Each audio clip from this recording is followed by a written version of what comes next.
안녕하세요. 히브리서 더 워드 CJ 목사입니다. 오늘 함께 살펴볼 하나님의 말씀은 고린도전서 14장 26절부터 40절까지 말씀입니다.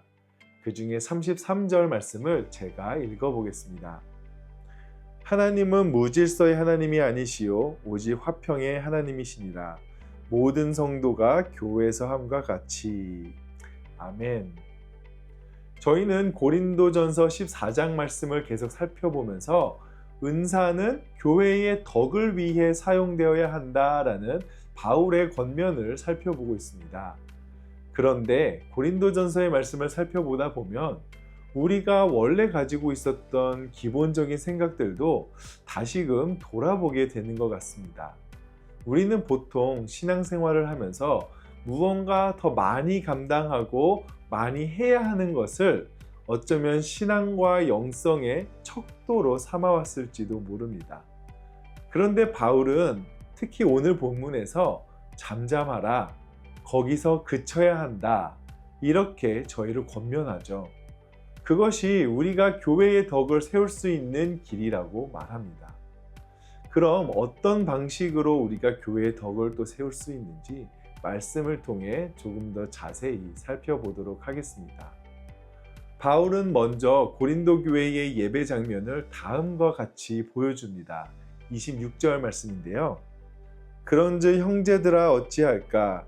너희가 모일 때에 각각 찬송시도 있으며 가르치는 말씀도 있으며 계시도 있으며 방언도 있으며 통역함도 있나니 모든 것을 덕을 세우기 위하여 하라. 말씀을 보면 이 고린도 교회에 있을 건 다 있어 보이죠? 찬송시, 가르치는 말씀, 계시, 방언, 통역, 이렇게나 은사가 풍성한 교회의 모습을 보여줍니다.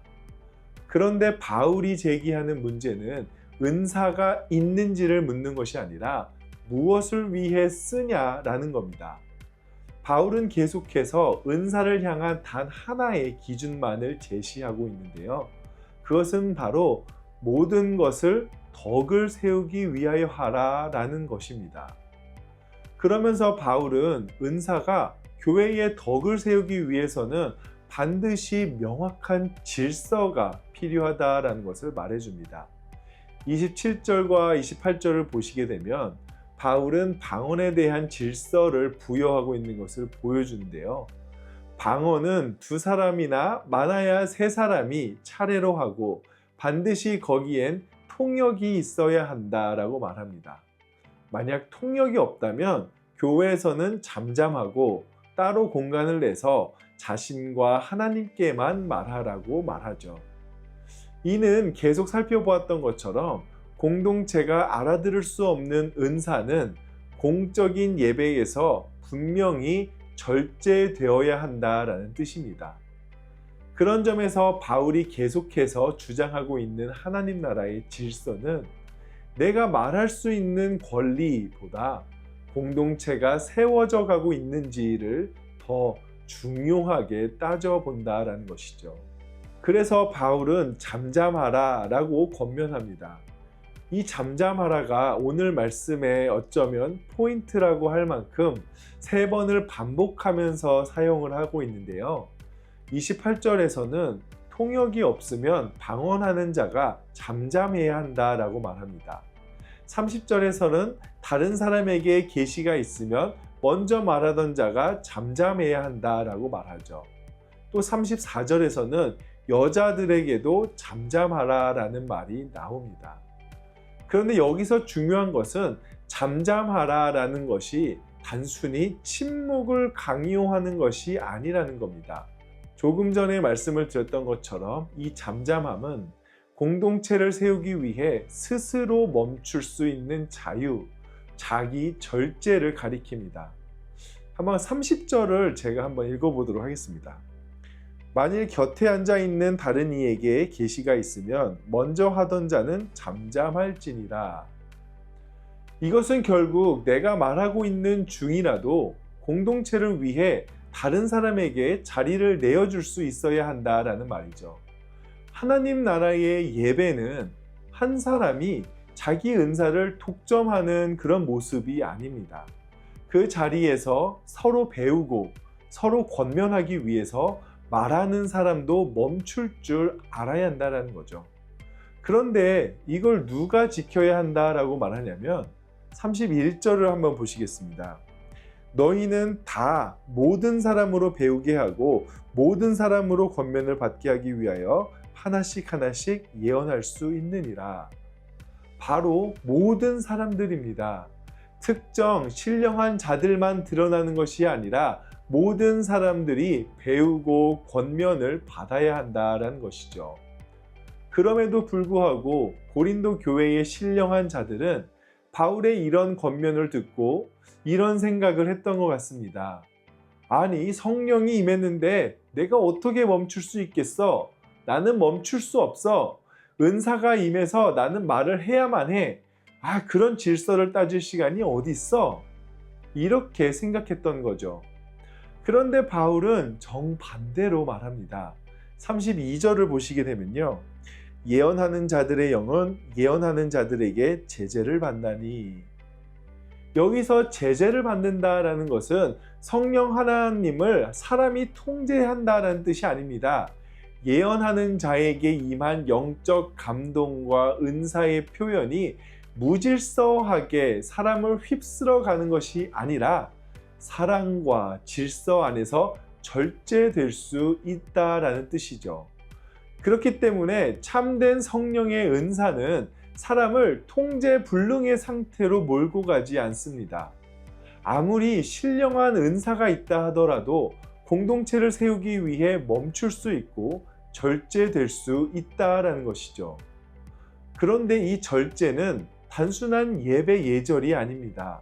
바울은 나중에 고린도전서 15장에서 마지막 날에 하나님이 만물을 그리스도께 복종하게 하실 것을 말하는데요. 그렇기 때문에 예배 안에서 내가 말할 수 있어도 멈추고 다른 사람에게 자리를 내어주는 이 작은 질서는 앞으로 모든 것이 그리스도께 복종하게 될 하나님 나라의 질서를 지금 이 자리에서 미리 살아내는 것, 실천하는 것으로 볼 수 있다라는 겁니다. 바울이 이렇게 예배 안에서의 질서를 중요하게 말하는 이유는 바로 하나님의 성품 때문입니다. 33절을 보시게 되면요.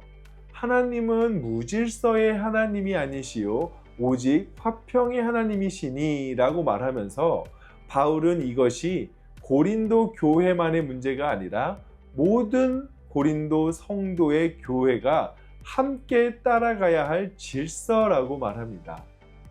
여기서 바울이 말하는 무질서라는 것은 화평과 반대의 의미입니다. 원래는 폭동과 소란을 뜻하는 단어인데요.